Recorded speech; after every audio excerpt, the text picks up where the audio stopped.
احترام حضرات علماء اکرام، پردہ نشین مائیں بہنیں،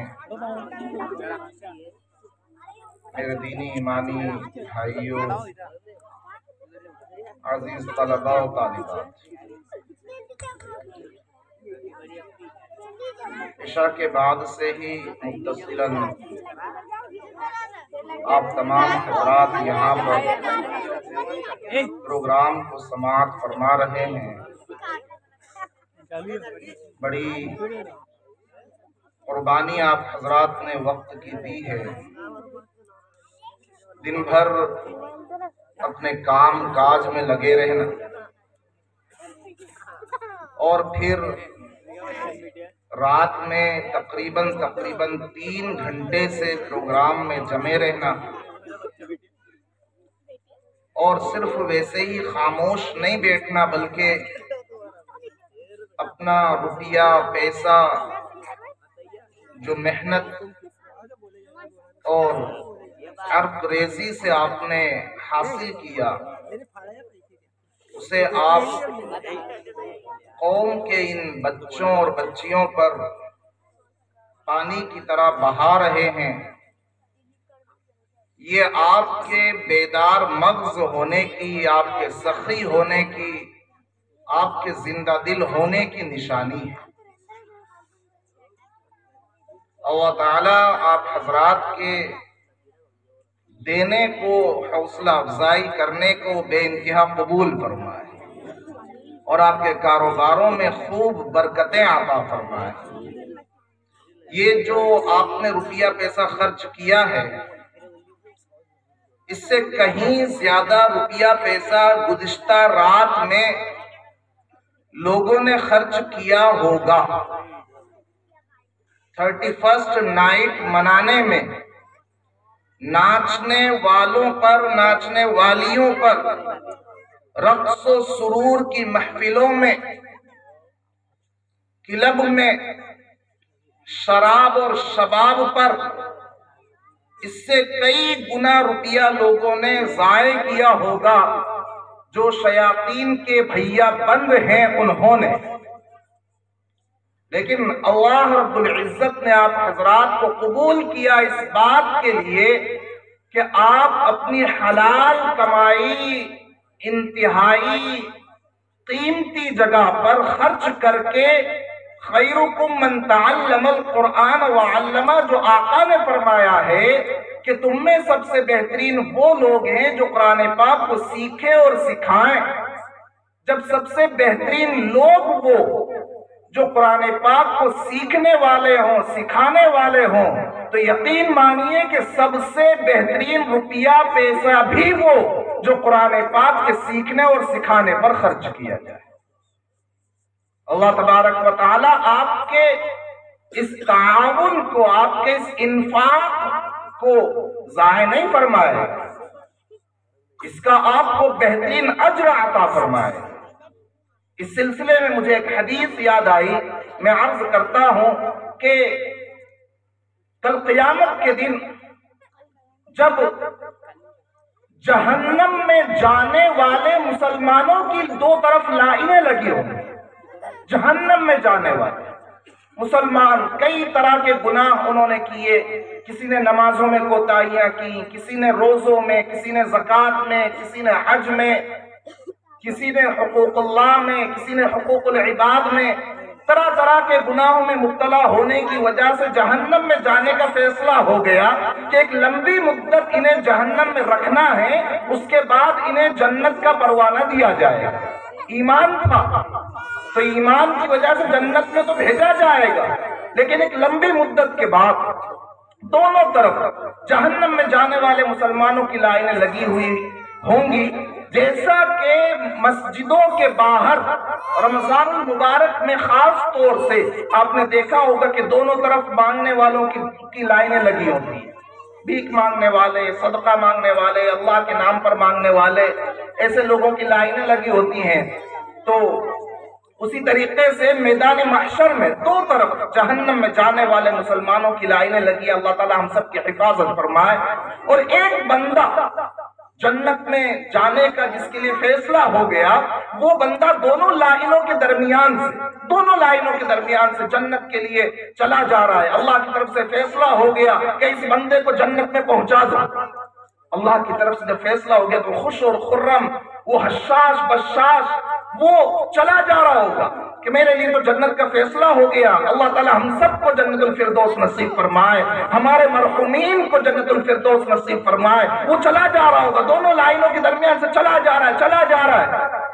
وہ لائن میں سے ایک آدمی کی آواز آئے گی، ایک شخص کی آواز آئے گی، او فلانے ذرا سن۔ وہ جو پیچھے مڑ کر دیکھے گا پوچھے گا کیا بات ہے؟ مجھے آواز دے رہا ہے؟ ہاں تجھے آواز دے رہا ہوں۔ کیوں بلاتا ہے مجھے جنت میں جانا تھا، مجھے دیر ہو رہی ہے، لیٹ ہو رہا ہے۔ تو وہ کہے گا تو تو جنت میں جا رہا ہے لیکن مجھے پہچانتا نہیں، تو نے مجھے نہیں پہچانا۔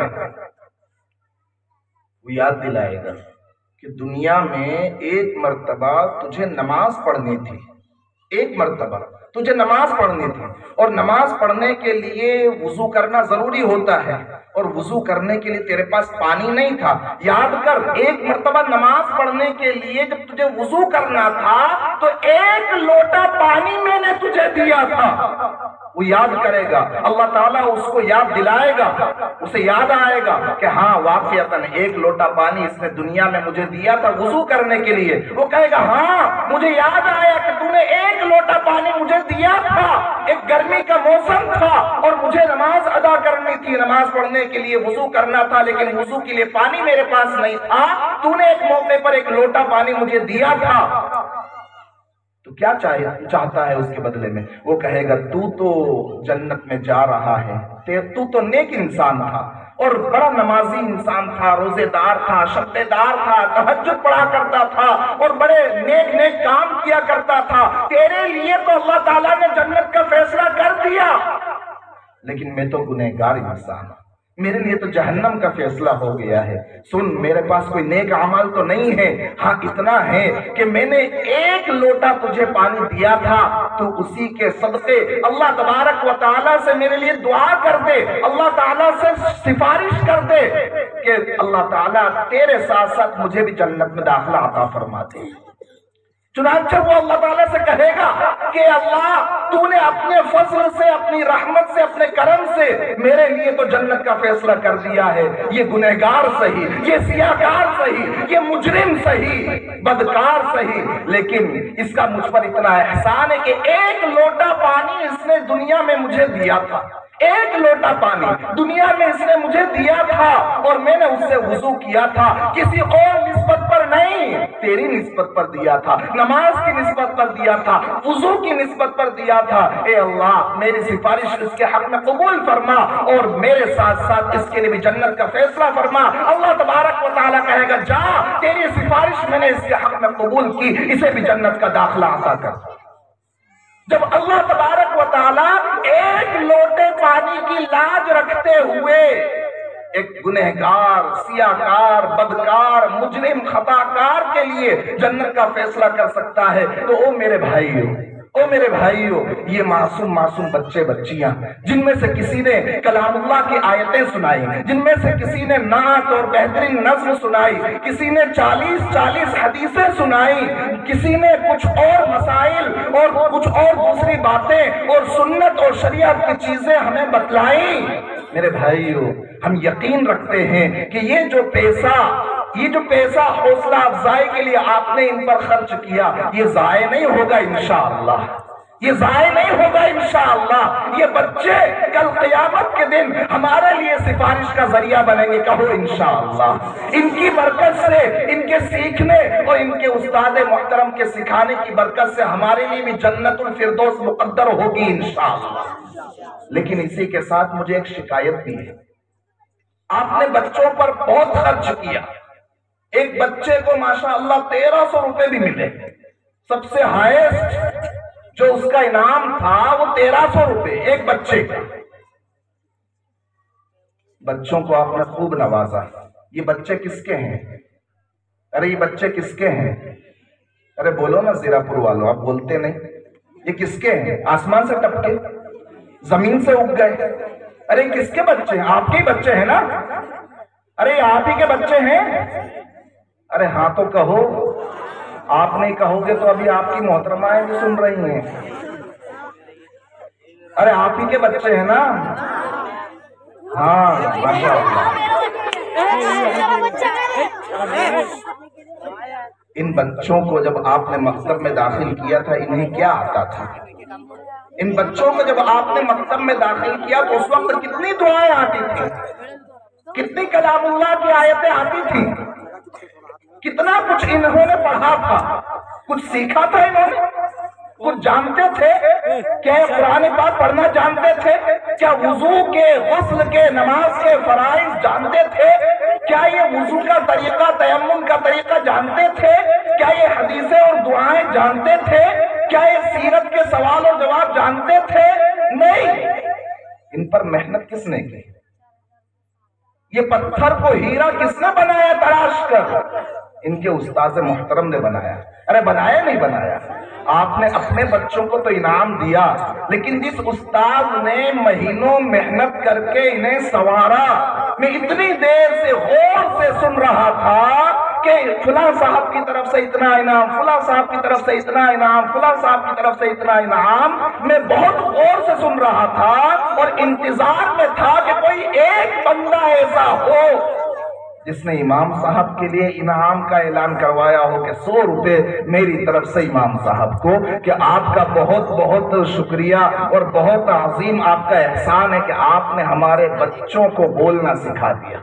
اتنا بولنا سکھا دیا، اتنا بولنا سکھا دیا کہ ان کو بولنے سے روکنا پڑ رہا ہے کہ بس بیٹا رہنے دو، بہت ہے. ماشاء اللہ کہنا پڑ رہا ہے اشارے میں، ماشاء اللہ کہنا پڑ رہا ہے اشارے میں کہ بس بیٹا. ان کے لیے کوئی انعام نہیں. ارے ہونا چاہیے نہیں ہونا چاہیے؟ آپ ہی کہو نا. یہ انصاف ہے کہ یا نا انصافی ہے؟ آپ نے کیا کیا اب تک؟ انصاف کی بات یہ کہ ان کے لیے بھی انعام ہونا چاہیے نا. ہاں ہدیہ.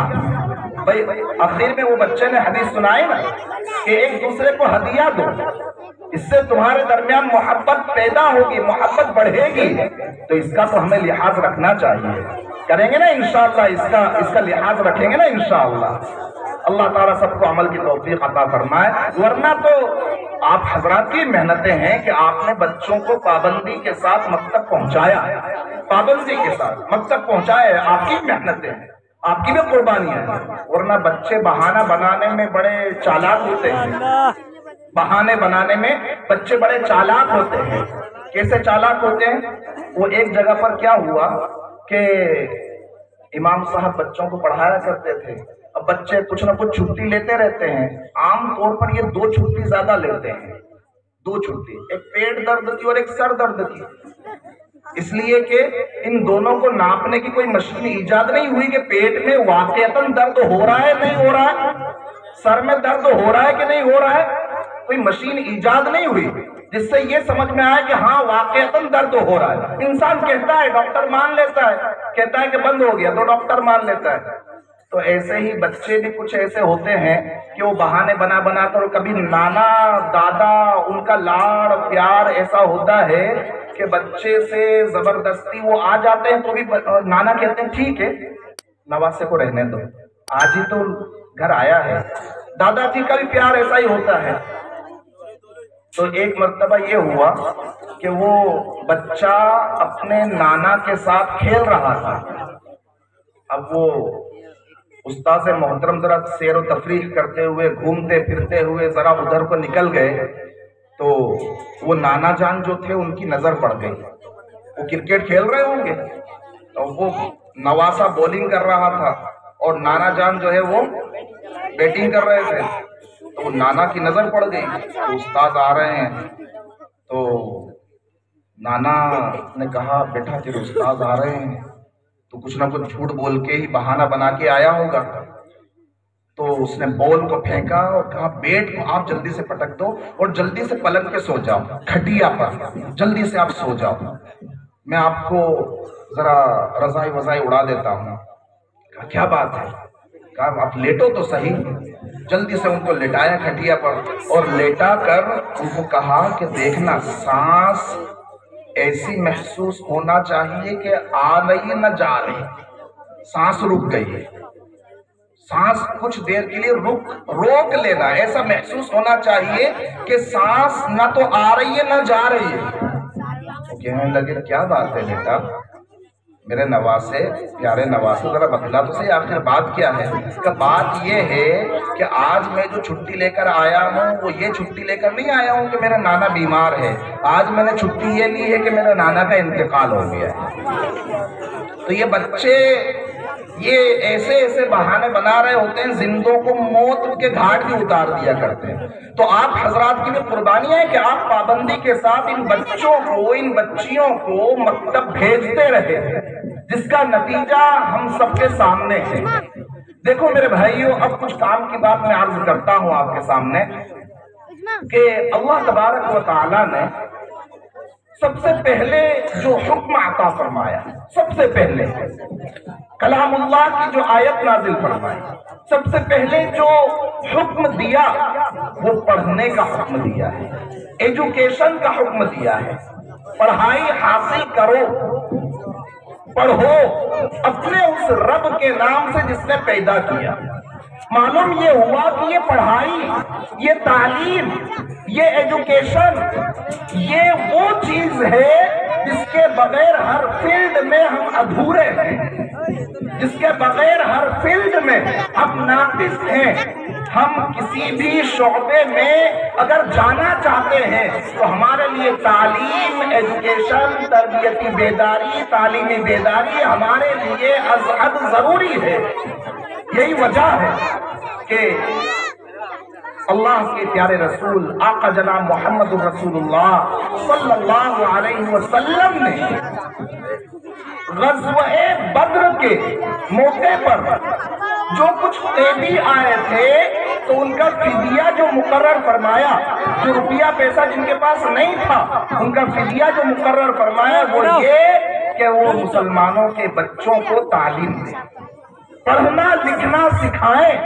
اسی لیے حضرت عمر رضی اللہ تعالی عنہ کا معاملہ یہ تھا کہ آپ نے مکاتب کا نظام قائم فرمایا، حضرت عمر رضی اللہ تعالیٰ عنہ، اور باقاعدہ پڑھانے والوں کے لیے وظیفہ مقرر کیا.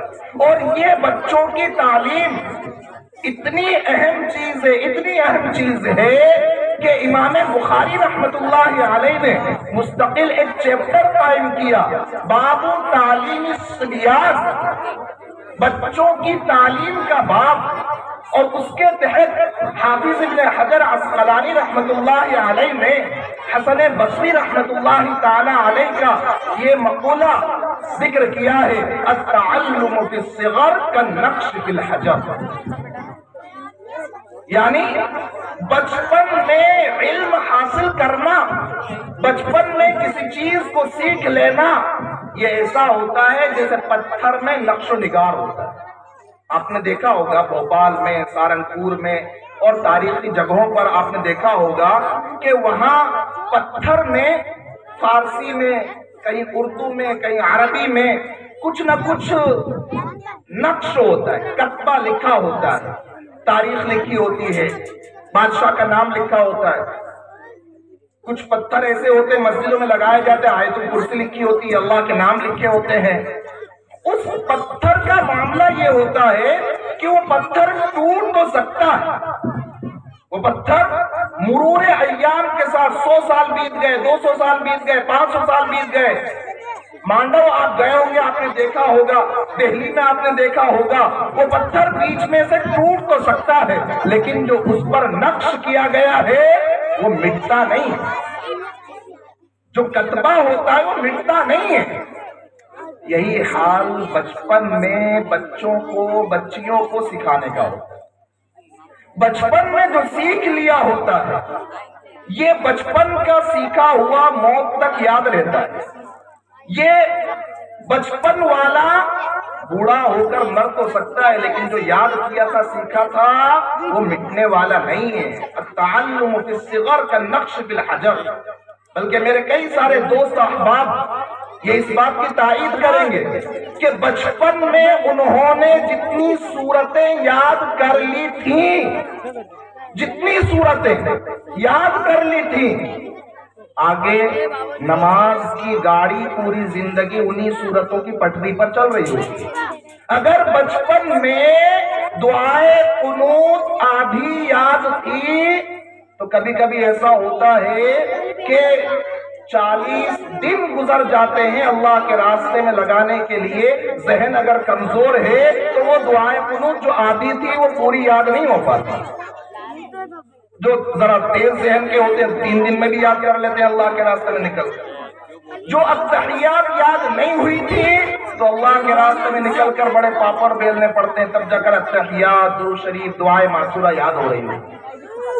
تو یہ بچپن میں ہم اپنے بچوں کو، اپنی بچیوں کو دین کی بنیادی باتیں کلام اللہ تجویز کے ساتھ پڑھنا، دعائیں صحیح تلفظ کے ساتھ اور صحیح ترجمے کے ساتھ یاد کرانا، اور چند حدیثیں یاد کرانا، سورہ یاسین شریف، سورہ ملک، سورہ رحمان، سورہ الف لام میم سجدہ، عما پارا، اور اسی طرح کچھ مشہور سورتیں یاد کرانا، یہ ہم اپنی ذمہ داری سمجھیں۔ بلکہ اردو پڑھنا لکھنا اچھی طرح سے آ جائے، پیارے نبی صلی اللہ علیہ وسلم کی سیرت سے واقف ہو جائیں، زیادہ نہیں تو کم سے کم ہم اپنے ملک ہندوستان کی صحیح تاریخ، اس کی صحیح ہسٹری سے ہم اپنے بچوں کو، بچیوں کو واقف کرا دیں۔ یہ کب ہوگا؟ جب ہم اپنے بچوں کو پابندی کے ساتھ مکتب بھیجیں گے، اور ہمارے درمیان جو غلط فہمی پائی جاتی ہے، جو غلط فہمی یہ ہے کہ ہم سمجھتے ہیں کہ ہمارے بچی نے قرآن پاک دیکھ کر پڑھنا سیکھ لیا، بس تعلیم مکمل ہو گئی۔ کیوں بھائی؟ اسکول کی پڑھائی کو تو ہم سمجھتے ہیں کہ 10ویں تک 12ویں تک کرانا ضروری ہے۔ 10ویں اگر نہیں کی ہوگی تو پاسپورٹ ان پڑھ والا بنے گا، 12ویں اگر نہیں کی ہوگی تو کسی بھی ویکینسی میں ہم نام نہیں دے پائیں گے۔ اسکول کی پڑھائی کے لیے 10ویں 12ویں کو ہم کمپلسری سمجھیں، یعنی 12ویں تک پہنچنے میں اگر بچہ فیل نہیں ہوا تو 12 سال تو یہ ہو گئے، اور باقی نرسری اور LKG اور UKG کے 3 سال وہ ہو گئے، یعنی 15 سال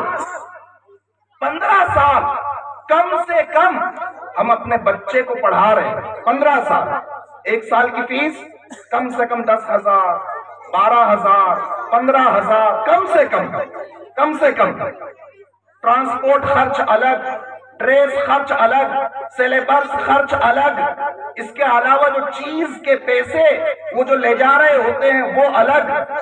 15 سال پڑھانا ہم کمپلسری سمجھتے ہیں، اور مکتب میں اپنے بچے کو 3 سال 4 سال پڑھانے پر اکتفا کرنے لگ جاتے ہیں۔ کیوں؟ جس کا نتیجہ یہ ہے کہ ہمارے بچے اردو پڑھنا بھی نہیں جان رہے ہوتے، اردو لکھنا بھی نہیں جان رہے ہوتے، جس کا نتیجہ یہ ہے کہ ہمارے بچے عما پارا حفظ نہیں کر پا رہے، جس کا نتیجہ یہ ہے کہ بچے یاسین شریف، سورہ ملک، سورہ رحمان یاد نہیں کر پا رہے، جس کا نتیجہ یہ ہے کہ بچے کلام اللہ کا ترجمہ نہیں سیکھ پا رہے، جس کا نتیجہ یہ ہے کہ وہ سیرت کی باتوں کو نہیں جان پا رہے۔ یہ بنیادی طور پر ہماری غلطی ہے۔ جس طرح 15 سال یعنی 12ویں کلاس تک ہم اسکول پڑھانے کو ضروری سمجھ رہے ہیں، اسی طرح اپنے بچوں کو 12ویں کلاس تک ہم مکتب بھی بھیجیں۔ بچپن میں انہوں نے کچھ چیزوں کو رٹا ہے، کچھ چیزوں کو سیکھا ہے، لیکن سمجھا نہیں ہے۔ جب سمجھنے کی عمر آتی ہے ہم اپنے بچے کو مکتب سے دور کر دیتے ہیں، ہم اپنے بچوں کو امام صاحب سے دور کر دیتے ہیں، جس کا نتیجہ یہ ہوتا ہے کہ بچہ مکتب پڑھ رہا تھا تب تک نماز میں آ رہا تھا، مکتب سے دور ہوا پھر وہی جمعہ خواہ بن جاتا ہے، پھر وہی ہفتے کے ہفتے نماز میں آ رہا ہوتا ہے۔ یہ جب سمجھنے کی عمر شروع ہوتی ہے اس کے بعد بھی ہم اپنے بچوں کو مکتب ریگولر بھیجتے رہیں، اور بچیوں کو احتیاط کے ساتھ مستورات جو پڑھانے والی ہوں ان سے آگے کے جو مسائل ہیں تو وہ مسائل ان سے سکھوائیں، ان سے پڑھوائیں۔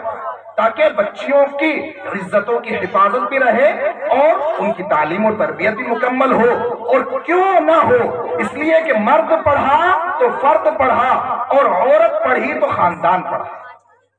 بچوں کی تربیت سے زیادہ بچیوں کی تربیت کی ضرورت ہے، اس لیے کہ موجودہ وقت میں خاص طور پر ٹارگیٹ جو کیا جا رہا ہے وہ بچیوں کو کیا جا رہا ہے. بے پردگی ان میں آ رہی ہے، ارتداد ان میں آ رہا ہے، شرک کے راستے پر وہ جا رہی ہے، عریانیت فحاشیت کے راستے پر وہ جا رہی ہے. شادیوں میں ڈیجوں پر ناچنا گانا اور بے حیائی کے کاموں کا کرنا یہ ان میں پایا جا رہا ہے. میرے بھائیوں، اور خاص طور سے میں اپنی ماں اور بہنوں کو یہ کہنا چاہوں گا کہ باپ گھر سے صبح میں نکلتا ہے، دکان پر جا رہا ہے، نوکری پر جا رہا ہے، کھیت پر جا رہا ہے، جاب پر جا رہا ہے، شاپ پر جا رہا ہے، وہ جہاں بھی جا رہا ہے صبح میں جاتا ہے، شام کو رات کو تھکا ہارا آتا ہے. اسے نہیں پتا کہ گھر کے کیا احوال تھے. آپ مائیں ہیں، آپ بڑی بہن ہیں، آپ کی چھوٹی بہن گھر کے اندر ہے، آپ کی بیٹی گھر کے اندر ہے. بیٹی کے احوال سے آپ زیادہ واقف ہیں. بیٹی گھر سے کب جاتی ہے، کیوں جاتی ہے، کب آتی ہے، کس سے ملتی ہے، فون پر کس سے بات کرتی ہے، کس سے چیٹنگ کرتی ہے، یہ آپ زیادہ جانتی ہیں. بچیوں کی حفاظت کے سلسلے میں مائیں بہنیں اگر آپ سست پڑیں گی، اگر آپ غافل ہوں گی تو یقیناً پھر مردوں کو بھی کسی کو منہ دکھانے کی جرأت نہیں رہے گی. مردوں کو بھی پھر ذلیل ہونا پڑے گا. گھرانے پھر ذلیل ہوتے ہیں، رسوا ہوتے ہیں، ایمان سے ہاتھ دھو بیٹھتے ہیں. اس لیے گھروں کی تعلیم کو کمپلسری کریں، نمازوں کا اہتمام ہو. رمضان المبارک 2 مہینے بعد آ رہے ہیں، گھروں کے اندر اعتکاف کا ماحول ہو اور 12 مہینے گھروں کے اندر تلاوت کا ماحول رہے، ذکر و اذکار کا، دعاؤں کا ایک ماحول ہو. اور یہ بچے جو مکتب میں آ کر سیکھ رہے ہوتے ہیں، یقین مانیں یہ ہم سب کے لیے، ہمارے مرحومین کے لیے یہ آخرت میں نجات کا ذریعہ ہے. امام راضی رحمۃ اللہ علیہ نے تفسیر کبیر میں ذکر کیا ہے کہ حضرت عیسیٰ علیہ السلام کا ایک قبر کے پاس سے گزر ہوا. اللہ تعالیٰ نے قبر کا حال ظاہر کیا کہ قبر کے اندر عذاب ہو رہا ہے. حضرت عیسیٰ علیہ السلام جس کام سے جا رہے تھے آگے گزر گئے، چلے گئے. ادھر سے جب واپس لوٹ کر آئے تو ماجرا کچھ اور ہے کہ اسی قبر کے اندر سے خوشبوئیں مہک رہی ہیں. اسی قبر کے اندر جہاں اب تک عذاب کے فرشتے موجود تھے اور اس میت کو عذاب دے رہے تھے، وہیں پر رحمت کے فرشتے موجود ہیں. اب وہاں پر آگ نہیں ہے، وہاں پر تکلیف دینے والے جانور نہیں ہیں، بلکہ وہاں پر اب جنت کے خواب موجود ہیں، جنت کی پلیٹیں اور جنت کا دسترخوان موجود ہے، جنت کے کھانے وہاں پر موجود ہیں. عیسیٰ علیہ السلام ذرا میں آپ یہ ماجرا تبدیل دیکھ کر حیران رہ گئے. آپ نے ذرا ایک طرف ہو کر 2 رکعت نماز ادا کی اور نماز ادا کرنے کے بعد اللہ تبارک و تعالیٰ سے دعا کی کہ یا اللہ ماجرا سمجھ میں نہیں آیا، ماجرا سمجھ میں نہیں آیا کہ ابھی جب میں یہاں سے ادھر گیا تھا تو اس وقت تو اس صاحب قبر کو عذاب قبر ہو رہا تھا، اور ادھر سے جب میں لوٹ کر آیا تو رحمت کے فرشتے یہاں پر موجود ہیں اور تیری طرف سے طرح طرح کے تحفوں کا اور رحمتوں کا معاملہ اس کے ساتھ کیا جا رہا ہے. یہ اللہ ماجرا سمجھ میں نہیں آ رہا ہے. اللہ تبارک و تعالیٰ نے حضرت عیسیٰ علیہ السلام کے پاس وحی نازل فرمائی کہ عیسیٰ دراصل بات یہ ہے کہ جب آپ ادھر سے گزر کر گئے تھے تو اس بندے کو عذاب ہو رہا تھا، اس لیے کہ یہ بڑا خطا کار تھا، سیاہ کار تھا، یہ بڑا گنہگار تھا، طرح طرح کے گناہ اس نے کر رکھے تھے جس کی وجہ سے اس کو عذاب ہو رہا تھا. لیکن جب آپ ادھر سے لوٹ کر آئے، آپ نے ماجرا پورا تبدیل دیکھا. اس کی وجہ یہ ہے کہ اس کا انتقال ہوا تھا اس حال میں کہ اس کی بیوی حاملہ تھی. اس حال میں اس کا انتقال ہوا تھا. چند مہینوں کے بعد ماں نے بچے کو جنم دیا. 2-3 سال کی مدت گزری، بچہ ذرا ماں سے بے نیاز ہوا، مکتب پڑھنے جیسا ہوا، کچھ بولنے جیسا ہوا. جیسے چھوٹے چھوٹے بچی بھی آئی تھی اور بڑی پیاری زبان میں وہ دعائیں سنا کر اور نعت گنگنا کر وہ گئے، بڑا پیارا لگ رہا تھا۔ تو اللہ تبارک و تعالیٰ نے فرمایا کہ عیسیٰ، یہ جو انتقال جس کا ہوا ہے، اس قبر میں جو دفن ہے، تو اس کا جو بچہ پیدا ہوا وہ بولنے جیسا ہوا، تو اس یتیم بچے کی ماں نے اس کو مکتب میں معلم کے حوالے کیا، استاذ کے حوالے کیا، اور اس بچے نے جا کر استاد کے سامنے بسم اللہ الرحمن الرحیم پڑھا۔ اے عیسیٰ مجھے شرم آتی ہے اس بات سے کہ ایک معصوم سا بچہ جو اس گنہگار بندے کا ہے، وہ معصوم سا بچہ زمین کی پیٹھ کے اوپر میرا نام لے اور زمین کے پیٹ کے اندر میں اسی کے باپ کو عذاب قبر دوں۔ میں نے عذاب قبر ہٹا دیا۔ اس بچے کے مکتب میں صرف بسم اللہ الرحمن الرحیم پڑھنے سے ہی اس صاحب قبر کے عذاب قبر کو میں نے دور کر دیا۔ یہ بچوں کا پڑھنا یہ ہمارے لیے آخرت میں بھی نجات کا ذریعہ ہے، دنیا میں بھی عزت کا ذریعہ ہے، دنیا میں عفت، پاک دامنی، شرم و حیا کو حاصل کرنے کا ذریعہ ہے۔ یہ مکاتب میں سکھایا جاتا ہے کہ اللہ ایک ہے، اسی کی بندگی کر کے رہو، اور یہ سکھایا جاتا ہے کہ 5 وقت کی نمازیں ادا کرنے والے بنو۔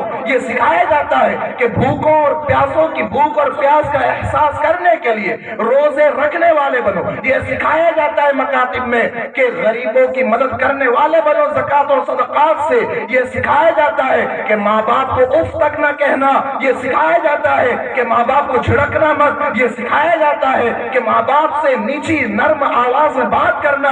یہ سکھایا جاتا ہے کہ قرابت داروں رشتہ داروں کا حق ادا کرنا۔ یہ سکھایا جاتا ہے کہ غریبوں، فقیروں، مسکینوں، محتاجوں کا حق ادا کرنا۔ یہ سکھایا جاتا ہے کہ فضول خرچ کرنے والے وہ شیاطین کے بھیا بند ہے۔ یہ سکھایا جاتا ہے کہ اولاد کو دینی تعلیم سے محروم رکھنا یہ بھی انہیں قتل کرنے کے برابر ہے۔ یہ سکھایا جاتا ہے کہ ہرگز کسی کا قتل نہ کرنا۔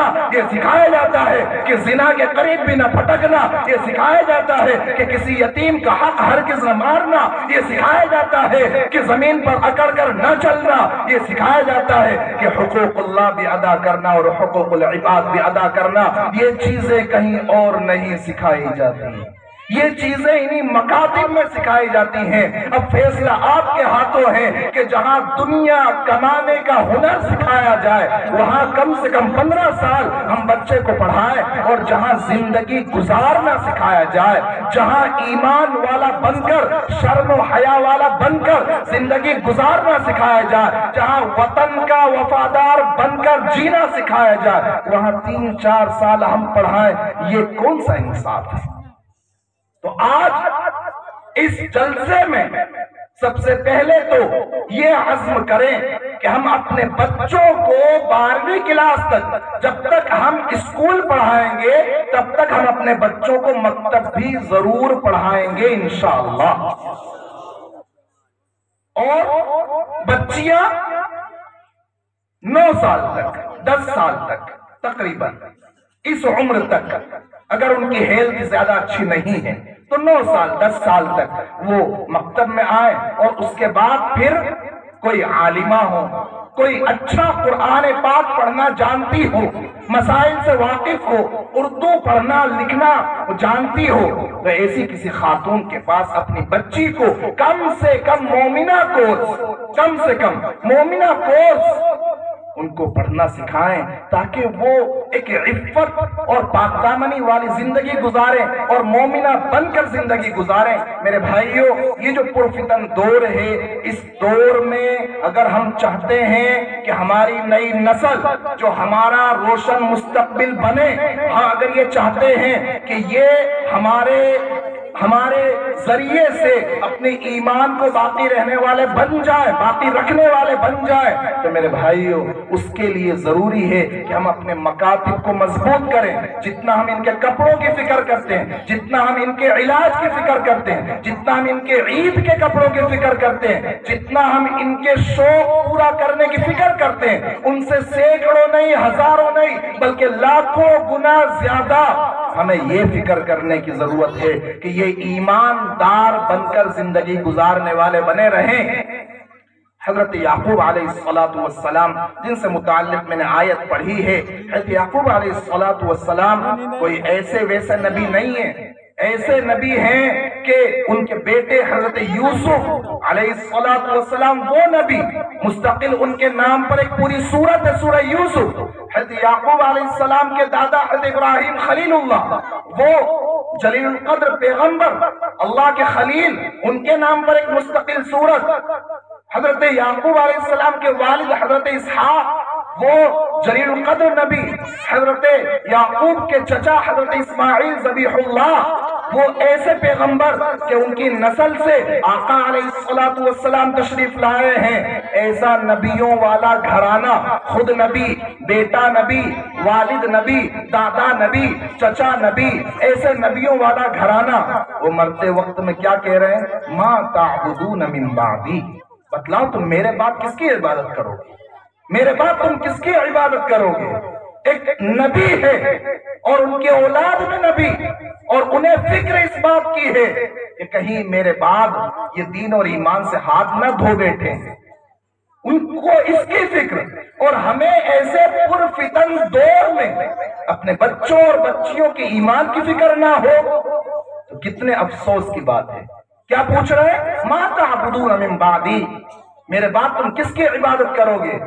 وہ بچے بھی کہنے لگے نعبد الہک و الہ آبائک ابراہیم و اسماعیل و اسحاق الہ واحدہ، ہم اسی ایک معبود کی عبادت کریں گے جو آپ کا خدا ہے، آبا و اجداد کا خدا ہے، ابراہیم و اسحاق کا خدا ہے، اسی ایک اللہ کے ہم فرمانبردار ہو کر زندگی گزاریں گے۔ میرے بھائیو، آج کے دور میں اپنے بچوں اور بچیوں کے ایمان کی پچھلے دور سے زیادہ ایمان کی فکر کرنے کی ضرورت ہے۔